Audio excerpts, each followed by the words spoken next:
Welcome to Kingdom Love Podcast with Danny and Denise. Yes. Where we believe you are as healthy as you are honest. That's right. And I am excited again to be here with my baby girl with the red glasses. Woo! Watch out now.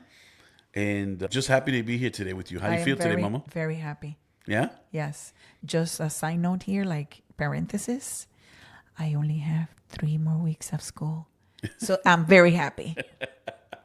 Shout out to all the teachers there that have a whole whopping 2 months off in the summer, just like everybody else in the real world does. Well deserved. And, Underpaid people, so underpaid. we look forward to a little Oh, dear Lord. And, little breaks. But that's awesome. Shout out to the educators. I'm honored to be married to a teacher. Sometimes I have to tell her, hey, I'm not your student. Ooh, and it has to be with communication. Don't talk to me in that tone, trying to give me orders. This is great. Great example. What is the title of today's episode, Bobby? She said. He heard. Oh, watch out now. That's a good one. Breaking the communication gap. Breaking the communication gap. Ooh, overcoming the communication barrier. Oh, my goodness. This is already good. Oh, my gosh. Yes. This is already good. So we are going to continue to talk about communication because we find, and in our own personal lives and on our journey of growing in this wonderful relationship, it really is amazing. I'm so excited that I get to do life with you. Just want to put that out there. Me too, baby. And as we work I'm with the other one that's honored, by the way. What? I'm the one that's honored. Come on now. And working with couples, you're making me blush here. But working with couples that communication. Oh my goodness, are we gonna have to pause this for some No. Kingdom Love moments? Keep going. All right. Working with couples and realizing that communication is a challenge. And one of the exercises that we do when we work with couples is that we'll have them come in and, kind of just start saying, why are we here? What's going on? What seems to be the problem? I'll tell the guy, tell me what's going on. And he'll maybe a few sentences, a few moments. And then I'll ask the young lady the same question, why are we here? And it'll be a little bit of a longer expression, but that's awesome. Then I'll say, okay, well, let's look at the most recent thing that you have some conflict or a hard time or hardship or intense fellowship, as we refer to it. And I'll say, okay, I'll tell the young lady, why don't you go ahead and start telling us what seems to be the problem? What's the last thing that happened? So she'll go and start talking in about 3-4 sentences, maybe 5 sentences. And I'll say, okay, stop. And I'll say to the guy, I said, what did she say? What did you hear her say just now? He'll take a shot at it, and I'll be like, okay, stop. And then I'll say, is that what you said? She'll be like, no. You see, this is the problem. This is why we are here. I'm like, okay, hold on. Why don't you go ahead and try that again? She'll go, and 4, maybe 5 sentences tops, she'll go, and I'll be like, okay, stop. And then I'll say, what did you hear her say? What'd she say? And he'll take a shot at it again, and he might get a part of it, not the whole thing. And I'm like, is that what you said? You're like, well, I said that part, but I didn't say that. You see, I'm like, okay, hold on. And then we'll do that probably about 4 times solid for him to fully get the 4 to 5 sentences that she said. And so I'll say to them, look what just happened here. You just finished taking about 3 to 4 attempts at 4 to 5 sentences with a mediator. Mm-hmm. For the two of you get on the same page with that. Wow. She said, he heard. And I said, so imagine when you're having these moments of intense fellowship that they go on for 15, 20, 30 minutes, 2 hours. And sometimes it even goes overnight. It goes overnight. You start again the next day and all over again. Can you imagine how many sentences are being said? And yeah, here we are, 4 to 5 of them with a mediator. And it took you 3 or 4 attempts to be able to get on the same page there. So there is something to be said about that communication where they're communicating, obviously. But they're not connecting. Shout out to John Maxwell, wrote a book on that. Everyone communicates, but few connect. So that's an interesting phenomenon that happens every day. We all experience it. You and I have experienced it. And it's just one of those things where she said, he heard, or he said, she heard. I think it's because we have to look at the different factors that may make our words get lost in translation. So sometimes the timing is not correct to communicate. It could be the kids can be around. We're in the kitchen. Everybody's probably hungry. It's hot or whatever it may be. The tone, like you said earlier, I'm a teacher. I tend to, well, not all the time, but when I'm a little stressed or something, I talk to you in a way where I think you're my student. And he says, And I'm like, excuse me, you are not my teacher. that then can actually go into another layer of what? I'm not trying. And then the body language gets in the way. So that's a perfect example of trying to communicate here. I'm frustrated. You take it as I'm talking to you in a certain tone. And I may be guilty. I can, Oh my attest to that. goodness, we are not editing that out. I can attest to that. It's just, I think it's a habit. But I have to be careful because you're my equal. You're not my student. So when frustration gets in the way, the tone gets in, the wrong timing, and then my body language may turn everything around and just, Yeah, and as we said before, a couple of things when it comes to communication, as far as just setting some foundational things. We have 2 ears, 1 mouth, Dr. Stephen Covey says, so use them accordingly. That's right. That means that if we want to be effective communicators, we have to be excellent listeners. So there's a direct correlation between your ability to listen and your effectiveness as a communicator. That's right. That's absolutely true. And then that whole thing about 50% is body language, 40% tone of voice, 10% the actual words. Look at that. So if we can master those 2 areas, listening and then watching our body language, watching our tone, being intentional and watching the words that we're saying, now we're on to something. That's right. But that takes time. That takes It time takes to develop time. because you have 2 Yes. people that come from different past experiences, and now they're coming together and they're trying to work at this thing called communication. That's right. And then you add to that our past behaviors and the way we actually used to handle conflict. So if we're trying to communicate and here's a conflict, the way I was brought up, you tend to sweep it under the rug and not deal with it at the very moment. Same here. And the main issue for me was because my experiences have been in the past, 30 something plus years ago, where if I was upset or if I sensed conflict, there was like an emotional shutdown from either party and the relationship was severed. Wow. So here I am. I'm already an orphan. My mom had passed. I'm living in New York. Family members that I was not raised with, we'll see them once in a while during vacations. And I'm trying to deal with conflict. And these are the only individuals that I have around me. I don't want to upset anybody. I don't want anybody to abandon me because I had the issue of losing my mom and I'm in a new place. Wow. So I had to, for me, and nobody made me feel this way. It was the way that I wanted to handle life because I wanted to keep everything under control per se. Not knowing that I was hurting myself. You wanted a conflict-free environment. Yes. No issues, no whatever. I wanted to avoid so much. So I learned to sweep it under the rug and not let it get to me that much. I had a delay reaction for some situations. So I just kept on going. Yeah. So being with you and in this loving relationship, I had to learn to communicate. And you were the best at it. Well, because I'm the type of person that I want to talk about it and I oh want my to talk about gosh. it now. Oh my goodness. What a shock. But It was shocking. But talking about, for you, yeah. Because for me, I was like, if I communicate the way I feel this much, he's probably going to walk away. And it wasn't that bad. Right. It wasn't at all. Right. So I just kept it. I just kept it. But you knew it. You read it all over my face. I'm not a person that hides my feelings. You would be a terrible poker player. You'd be very poor because they would read you every hand and take all your money. You mentioned as far as your childhood. For me as well, being raised in a Puerto Rican Latino home, Pentecostal, talk about a double whammy. Back then where it was the dynamic of parents said, children did, couldn't question authority. If you have feelings, that wasn't important. It's just a matter you do what you have to do. And then you get frustrated because now, me personally, I've always been that inquisitive. I question everything. Since you were little. It's probably why I got a lot of, knuckle sandwiches and bops over the head and whoopings, just because I would question everything.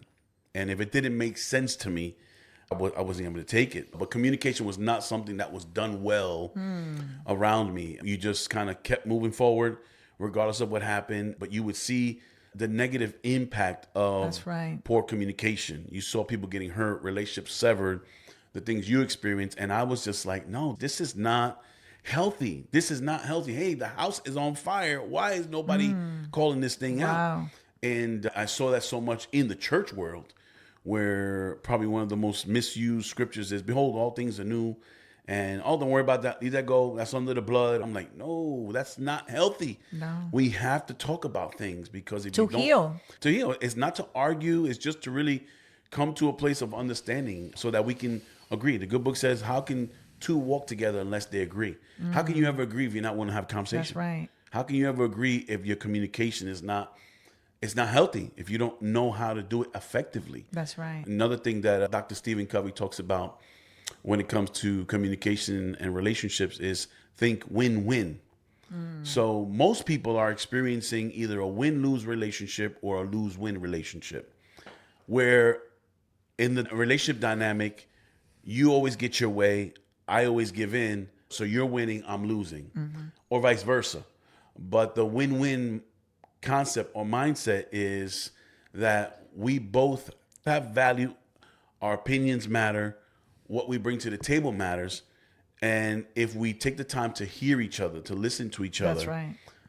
you may have an idea, I may have an idea, but bringing them both to the table and having that openness to talk to each other, together we can create an idea that's better than the one we had as an individual. And so that's the idea behind win-win. It takes time. Yeah, it takes time, because we come into some of the pitfalls, and when it comes to communication and conflict, and we go in as I'm right, he's wrong, or vice versa. And when you go in with that, whatever you have to say at that point has no meaning, because I'm right. So when we come in with that information already, we already know that it's not going to go anywhere, because now you're not listening to your partner. So we're not understanding your partner. Yeah. So it may be like you're not understanding what I'm trying to say. Right. Because in front of you, you have my tone, you have my body language, and like we said earlier, it's the wrong timing. You're trying to be my teacher. Yeah. So when we go in with that mindset, whatever's is going to happen is not going to work. Yeah, absolutely. So another thing that we work on with couples and that we've implemented in our lives is the crisis model. So the crisis model, basically, I wish we could draw it out, but it's like this little wave or a curve. It's like and a roller coaster. It's like a roller coaster. It starts here, goes up, comes down. You have 5 phases in the crisis model. So you have phase 1 is your triggering phase or your trigger phase. Phase 2 is between that trigger phase and the top. Yes, right here. It's in the middle. That's what's called your escalation phase. The top of it, the whole thing is actual crisis. So phase 3 is the crisis. Wow. The crisis is defined in simplest form as it's a matter of life and death. The house is on fire. And then stage 4 or phase 4, which is between the crisis and now this down here again, is the de-escalation phase. And then phase 5 is your resolution phase. Okay. Let's break something down. So anything can be a crisis. So let's take, for example, health. A trigger for bad health, we'll call that crisis a heart attack. Okay, so a heart attack is a matter of life and death. You can die.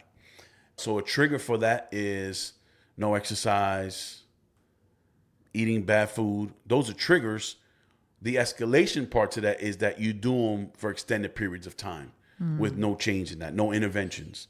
So if I have no exercise, I'm increasing in weight, I am eating greasy foods, I'm not eating healthy foods, no veggies, no salads, it's just a lot of carbs, all these things, I am now escalating to the point of crisis because now my body shows signs of it, but if I don't do anything, I will hit that crisis phase. Once I experience that, if I do make it out of the heart attack, if I survive it, now I have a decision to make. So now it's the de-escalation phase. Now I can do things where I begin to exercise.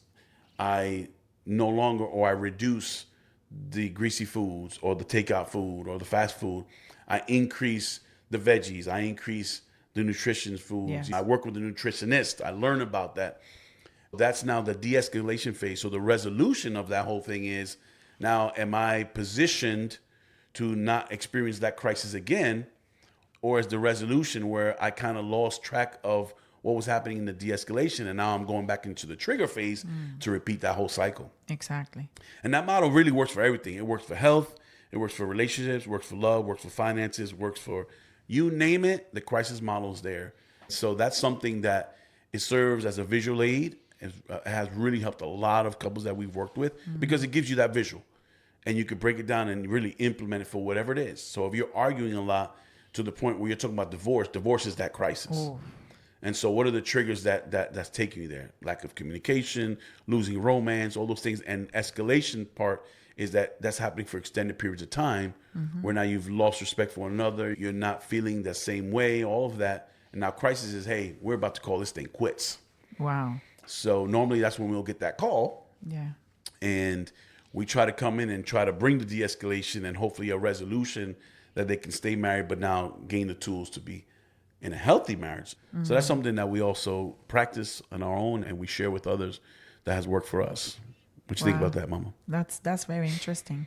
And it's something that you can also see that little curve as you're having that communication gap, right? So when you go into the communication, the way we have to also identify some of the red flags that may take you to the top of the curve, which is assumptions. When you go into the conversation and you're saying, hey, this is happening, I'm feeling this way, the other spouse or the other partner may come in with assumptions. That's something that's going to make the other person upset. So that's why we have to speak clearly. Like it trigger the person. It totally can trigger because that's when you're like, wait a minute, this person is not even listening to what I'm trying to say. So instead of thinking, let's say it. Say, okay, no, this is not what I mean. This is what I'm trying to say. Yeah. And not assume that that's what you're trying to say. Then another part will be when you are trying to speak and the other one tries to interrupt. That's another red That's flag. a big trigger. That's like a big step from like step 2 to like almost. You go from trigger to crisis, no escalation. Exactly. Jump that phase. And you can jump phases. And another, and something that can actually take you up there too would be shutting down. So if I see that you're talking, I'm coming to the conversation already feeling terrible, right? Because I maybe said something or acted in a certain way. I shut down. So when the other person shuts down, what happens? Then this conversation is over. It's kind of it's disrespectful. Because you're not appreciating or you're not saying, hey, I don't like the way you're talking to me or your tone. I actually close my ears, my mouth, and this is over emotionally. Yeah. I may be in front of you and all I hear is, wah, wah, wah, wah, wah, wah, wah. But I'm shutting down. Do that again. That's what you hear when I'm talking to you? Sometimes. Because I think you talk even in your sleep. But to a point, it's a bit disrespectful because it might be a trigger. Is it a trigger for you? What's the part that's disrespectful? Just to make sure I'm understanding. The shutting down.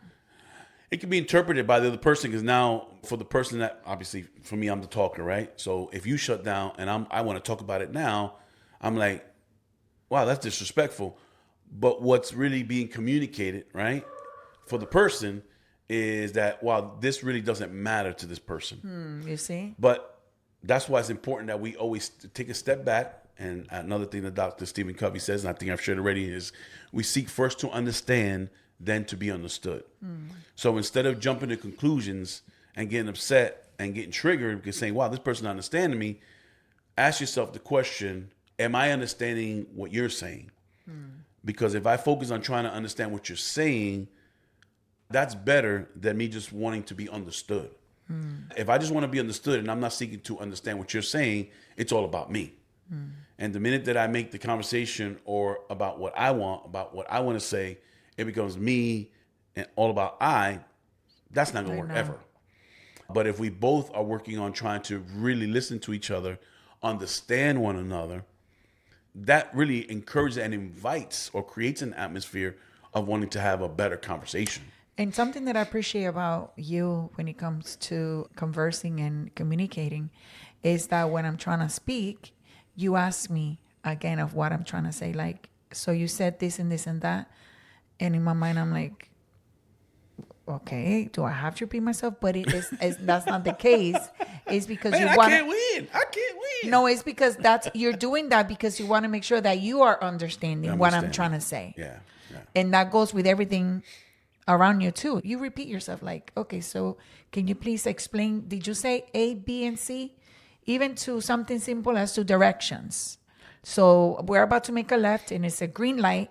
And I said 2 lights ago, and 2 lights down, make a left at the light. Right before the light, right before you make a left, you ask me again. Right. Because you do not want to make a mistake and then hear it from me. Yeah. So you go, is it here, my love? Is it here? Is this where we make a left?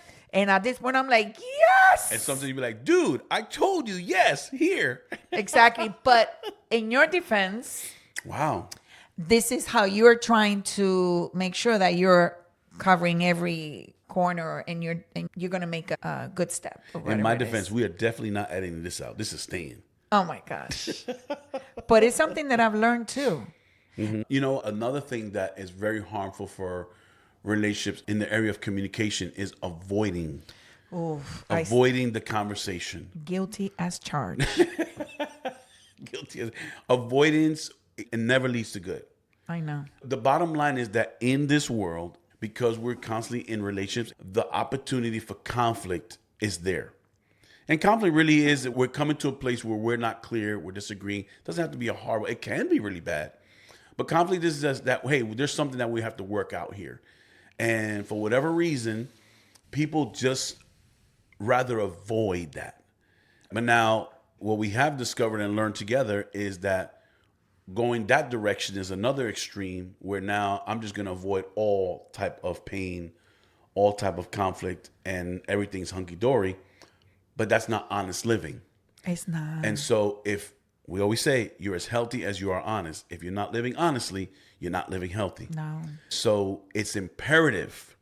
It behooves us to really go into the space, as uncomfortable it is, and develop this discipline of communicating.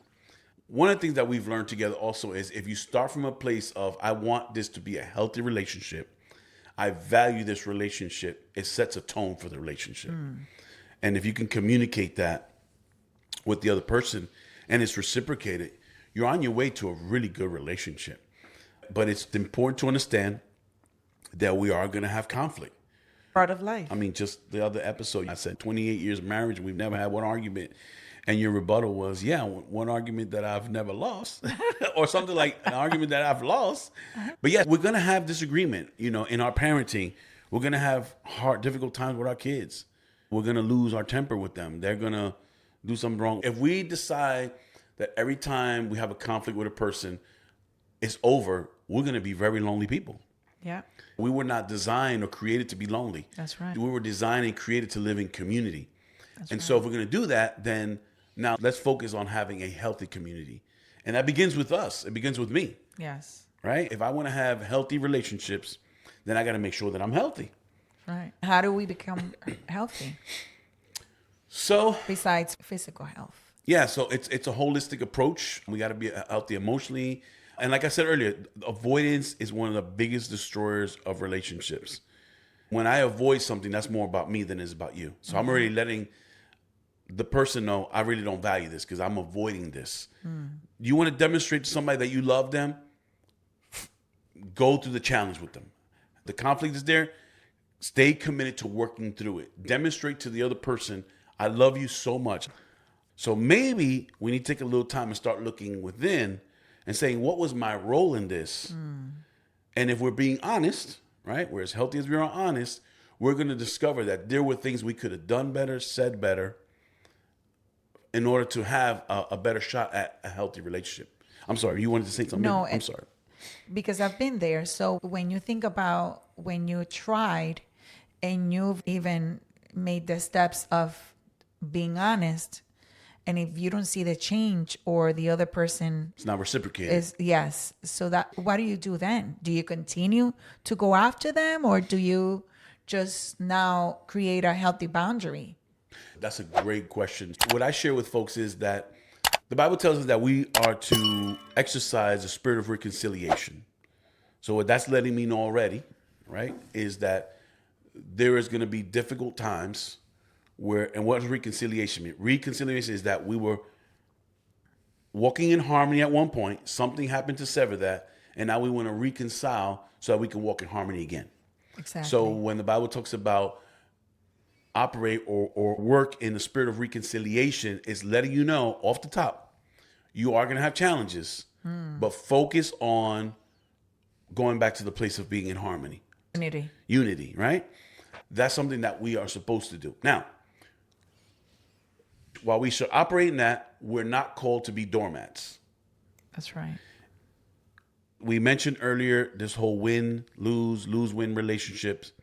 Most of us are experiencing win, lose, or lose, win relationships where either you're winning all the time and I'm losing. And of course, if you're asked, how's your relationship? The person winning all the time, like, I think the relationship's great. The person that's on the losing end, like, this relationship is terrible. But if you never even have that conversation, you just think it's the norm. Mm-hmm. And that's why it's so important when you're first coming together with folks and you're forming a friendship, forming a bond, have those conversations up front and set those boundaries and let folks know. Because let's say, for example, you let somebody always make all the decisions and whatever they say goes. You're not going to be happy. You're not happy.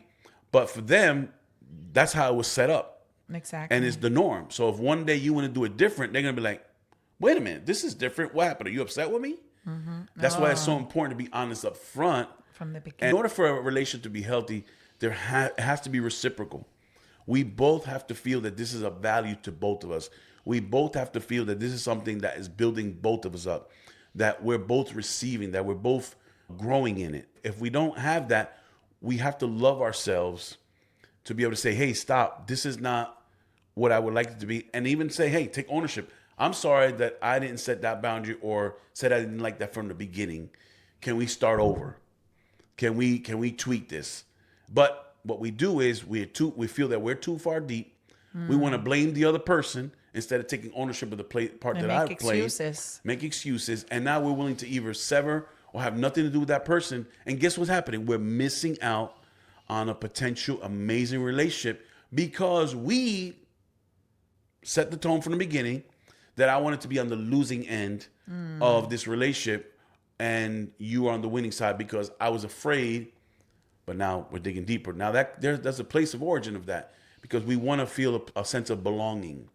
And so a lot of times we feel that if I say what I want to say, the person's not going to want to be my friend anymore. And because I want to feel that craving of belonging, and that is such an unhealthy space to be in. We've all been there. We've all been there. We were created for community. We were created to belong, but we were created to belong and live in a community where it's harmonious, where we're all winning. That when we have conflict, we are able to work through that. Yes, we're quick to fix it and not point fingers and not bring the past to the front. It's like the Bible talks about when we love, we cannot keep a record of wrong. Yeah. Because when we're doing that, we're not being loving. Yeah. So that's when we have to just talk about it, discuss it, cry about it if we need to cry about it, forgive each other and move on, pass it. Not keep holding on to things like that. Yeah. But when it comes to relationships where you tried, I remember when we first moved down here, I was reading the book, The Purpose-Driven Life by, what's his name? Rick Warren. And I tried to read it, I think 3 times. And every time I got to, I think it was one of the last chapters, one of those last days, and he talks about reconciliation. Chapter 22, I think. I struggled with that chapter too. I had to stop it because I said, Lord, I know you want me, this is one of your commands, but when the other party is not ready for it, I'm putting myself out there. Yeah. And one time, talking about timing, I was teaching at the second school I worked at. And I remember I got a little emotion. I told you, I think I'm going to write this person a letter. And you said, that person is not ready. You always knew better than me, man. Anyways, and I said, no, I feel it. Because I'm again reading that chapter. Let me be the bigger person and just put myself out there. Mm-hmm. And I remember reading the response. And I was at a staff meeting and my tears were filling up my eyes. And I didn't want to just, close my eyes. but Because you read something, because you're working on yourself. Yes. You took the initiative to write a letter, hoping for the outcome to be reconciliation and now harmony. with pride, Not with I pride. didn't have any pride. I had my heart in my hand, and I'm like this is who I am. This is me. And if I keep talking about it, I laugh, I cry. But it was the wrong timing again. And what you got back was rejection. Rejection again. Again. So Right. I'm saying, Lord, my heart, and so the response took me to a little cave again. Yeah. Yeah. Where I'm like, so what's the whole point? Yeah. I was sharing with someone earlier about that. With that said, so in the world of recovery, the 12 steps, folks know about they've heard about 12 steps, not that they know them. But one of the things that part of the recovery process, one of the steps is to make an inventory sheet or a list of all the people that you've done wrong to. Mm-hmm. And so that's one part of it. Yeah. Then the other part of it is you have to now get prepared to either write the letter and mail it to the person, preferably speak to them in person, to apologize. Yeah. But part of that whole thing is, because one of the things about recovery is you want to make sure that you are aware of your triggers so that you don't go right into escalation phase and ultimately crisis. So in the world of recovery, substance use, that would be a relapse. So let's use that as an example. And so one of the things that you're told if you're in a good program, right, is that, hey, you've done this person wrong. You're going to go and apologize. But regardless of the outcome, the purpose is for you to apologize. If the person receives you with open arms, forgives you, great, that's a bonus. But the purpose here and your reason for going is not for that. It's just to do your part. Because if your goal is to get that response and you don't get it, you're already taking steps backward. So you combine that with the whole serenity prayer. God, grant me the serenity to accept the things I cannot change, the courage to change things I can, and the wisdom to know the difference. So this is all about healthy living. So now, taking those principles and applying them to what we're talking about here, we're called on our own, if we want to live healthy, to do our part to have harmonious, healthy relationships. If it's not reciprocated, obviously we're human beings. There's going to be some rejection, things that we deal with there. But we have to get back to the place where we recover from that fast and say, okay, if you're being honest and you know you've done everything you were supposed to do with the right motive, with the right intention, then you have to find peace in that and just keep it moving. That's right. Because otherwise, that's going to harm you. And it's going to be one of your handicaps and you're going to be limping for the rest of your life. And then what happens is that if you're limping, when you go into another relationship that doesn't have that, it will affect that relationship. That's right. But it's important to keep all of that before you. And this is work. This is not easy. It's not. This is not easy. This is intentional work that we do this, but we want to make sure that it's being led by a place of healthy within ourselves. And not for ourselves. We're also living for Christ. So we have to be the salt and the light of the world. So if I'm going to be acting in a way that is not showing Christ, what's the whole point? I'm not preaching from the rooftops, but I can actually do it with my lifestyle, the way I'm handling someone else. Yeah. So we have to be that. We have to just show Christ like that. One of the things that the Bible says that is such a powerful scripture is that we should be known by the way that we love one another. And that is such a powerful scripture, and it's challenging because what should make us stand out, we talked about last time about that we're here to represent the kingdom of God. That's our purpose. Yeah. Our purpose on this earth is to represent the kingdom. And what the Bible also says is that the way we do that is how we love one another. So people should look at followers of Christ and say, man, I have never met a more harmonious, loving, forgiving, warm, non-judging group in my life. I don't know that that's what's happening. So I talk to a lot of folks all the time, but that really is what we need to strive for. We should be known by the way we love That's one right. another. And if we really want this to live a life that counts, that has got to be one of the things we focus on the most, that I want to be known by being a person that I genuinely loved people. But that has to begin with loving ourselves. Absolutely. But then when we take a step even further back, not only loving ourselves is accepting God's love. I was listening this morning to preaching, and the guy said, how can you be there for someone else if you can even be there and receive God's love For yourself. and forgiveness? That's good. And when we don't know the extent of God's love for us, how can I be there then for you? It's going to be hard. Yeah, yeah. It's going to be hard. No, that's a solid point. How can I love somebody else if, number one, I don't love myself, and I'll never. Go ahead. No, go ahead, finish that. And I never what? No, and then I'll never really know loving myself without that relationship with God to experience His love. Because the Bible says God is love. God is love. And so it's impossible for me to know love without knowing God. All right? And so if I don't know Him and walk in that relationship and I don't have that, how can I share that with someone else? Being in that fellowship with the Holy Spirit, I get to experience that love even through you, my children, every day when I wake up. Peace, that peace that surpasses all understanding. Right. I don't have, anxious thoughts. They, sometimes they trying to come in, but I go to the Word, and the Word reminds me of His love, His mercy, His truth that always remains. So it's something that is amazing just to wake up in the morning and say, wow, your mercy kissed my cheek this morning and woke me up. Yeah, yeah. So it's something that is amazing. I want to go back to something because we're talking about the living harmonious and doing our part. But it's also important, and part of this loving ourselves is that there are just going to be people that we can't walk with. And that's what I was trying to get to in at first when I said, what if we go after them?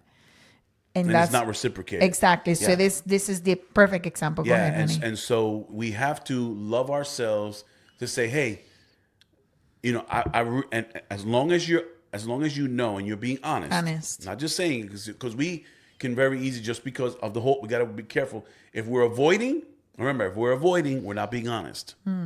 So if we're being honest and we can answer the question for ourselves, honestly speaking, looking ourselves in the eye, in the mirror, and say, I know that I did everything that I could for this relationship to make it. And that person doesn't reciprocate that, we have got to be okay with moving on. That's right. And maybe in the future that may change, but we got to move on, because if not, that's going to be a burden, and that's going to hold us down. And what it will do is it will rob us of having that desire of healthy experiences, healthy relations with others. That's right. Because we're walking around with this negative weight. We have to be okay with that. There's nothing wrong with that, as long as we know that we've done everything that we could. That's right.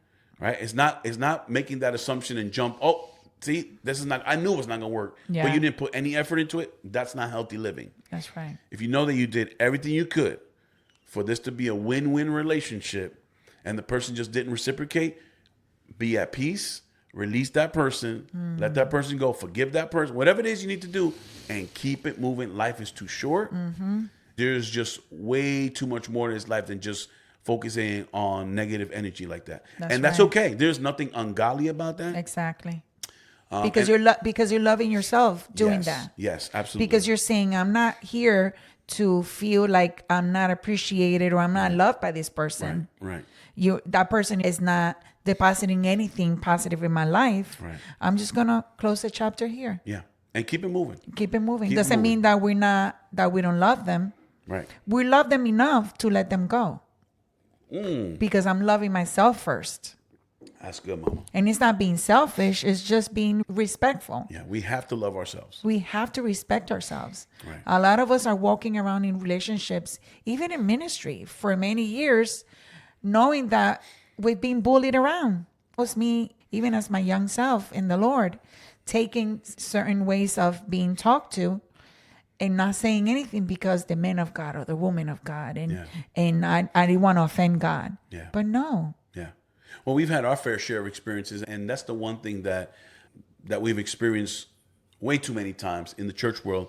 Church world is the type where as long as you agree, as long as you're saying yes and going with the flow of whatever the culture of the church or the pastor saying whatever, everybody's happy. But the minute you disagree, oh dear Lord, do things go wrong fast. Wow. And that is so unfortunate. It's sad. But it lets you know that that was never a healthy relationship. No. Because if we were there and agreeing, as long as everything, boom, boom, boom, everything's fine, and the minute there was one disagreement, this thing broke up, you know that was not healthy. And that has happened so often and too many times in the church. Again, pride. Pride. Self. Yeah. So that's why we challenge people in leadership. We have worked in leadership positions in the church for pretty much the majority of our lives. Yeah. And we saw the hurt and the damage. I mean, we've experienced it. And so we've had to apologize when we've behaved that way. Definitely. I think more so we've been on the receiving end of that. And it really does hurt because you want to have a thriving, lasting relationship. And it just doesn't work out that way because the minute there was a disagreement. And so, again, we have to know that there are going to be times where we don't agree on something. And you know something? Disagreeing is not a bad thing. It's not a bad thing because it gives a color to a paint. Yeah, we're different people. We have different perspectives, and we have to at least have a space where we can express why we feel this differently. And then maybe in the process, we understand each other, may come to agreement on it, may not, whatever it is. But That's not even give ourselves that opportunity is just so sad. It is so sad. It is sad. We get to meet a lot of amazing people along the way. Some still walk with us, some from a distance, and it's okay. Yeah. And some of them have walked away, but it was okay. Yeah. Right? It was okay. Yeah. Some people are there for a moment, some for a season, some for a lifetime. Exactly. And it's okay. And it's okay. We have to be at peace with that. Yeah, exactly. And that takes time to get there, to learn that. We're still learning that. We haven't arrived. Right. I'm just grateful that we can use this platform to talk about that, to help people along the way. We talked about when we shared that when we work with couples, we do that exercise. But one of the exercises that we also do is ask him, do you love, so I'll say to him, do you love her? Yeah. And then he'll say yes. And then I'll say to her, do you love him? Yes. If they both say yes, I say, okay, that's a great start. But now let's articulate what that means for you. That's right. That's another great exercise. When I say I love you, what does that mean?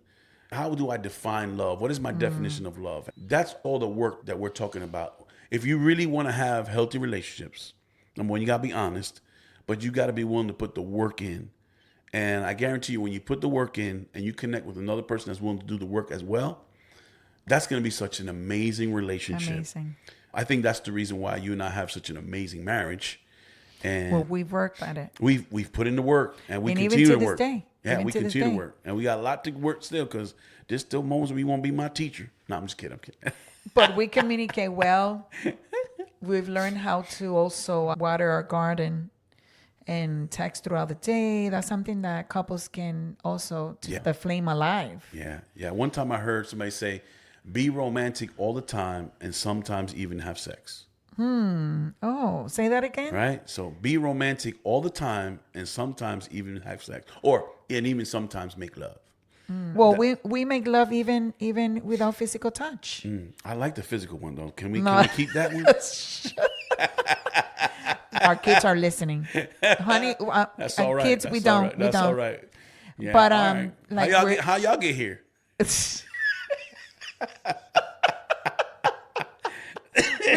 We don't. But we always appeared. We always texting each other. Yeah. Sending I each other pictures. Can you be a little fresh or whatever? That's okay. Reminding each other while we're still together. Just make sure if you're being fresh that you texting the right person. Oh my gosh. You want to talk about that? No, I don't want to talk about that. Well, now that you said that. Oh my God. I'll share this story because, hey, we got to be transparent. We want this to work. Talking about communication. So talking about communication, it was one morning, and we text each other all throughout the day, and sometimes it's fresh. I love you. How's your day going? Whatever. So this one day, it was like I was busy at work. And I got a text from you, one of the kids, a person from work. A coworker, right? And so I thought I was texting you, and I said something along the lines of "Good morning, my early morning lover."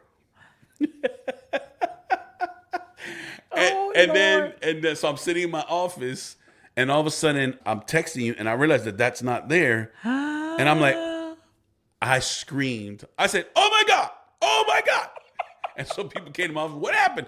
I said, oh my God, look at my phone. Look what I just did. Look what I just did. And so that's what's important for people to know you. So you and they know texted what the you lady. stand for. So I called the person, like, listen, oh my God, that was intended for my wife. She said, listen, I get it. Don't worry about it. She was very gracious. But Oh so my that's why I God. say, just be careful when you're being fresh. That's why I don't do pictures. No, I'm not doing that. No. I don't No condone none of that pictures. stuff. No. Because that can become a real big problem. Yeah. But yeah, so that was a funny moment, difficult for me because I was so embarrassed. So when we're communicating like that with each other throughout the day, we're actually setting the tone for when Setting we the get tone. home. We get home. That possibly that whole making love can be there. No, Hallelujah. but Woo. I felt like, God on that one. I felt the Lord on that one. We have to be romantic. We have to be Absolutely. fresh, not letting the flame be extinguished, but adding more to it. Yeah. This is how we're going to be 50, 60, 70 years. I love because your parents, they're going to be 51 years together this year. And there's two chulitos with each other. Chulitos, for those that don't know, that's just like being cute with one another. And They're so cute affectionate. with each other. Yeah. And honey and sweetheart. Yeah, that's important. And, you know, it's so important. Absolutely. It is so important. Absolutely. And that's what's going to carry you even when you get a bad report from the doctor. When you have that strong bond like that, Yeah. it's gonna walk you through the toughest times Yeah. in your relationships. Yeah. Absolutely. So I want to thank you publicly for when I was given that diagnosis that was from the pit of hell of cancer, for some of you guys that don't know. And you walked me through it very, very graciously and with a lot of love. It's my honor, With a baby. lot of love. It's all my honor. I want to thank you for that. You're welcome, baby. Because that actually made me fall in love even deeper with you. Because that means it showed me that you were willing to walk with me even if I was missing a limb or anything like something like that, but which I didn't. But I thank you.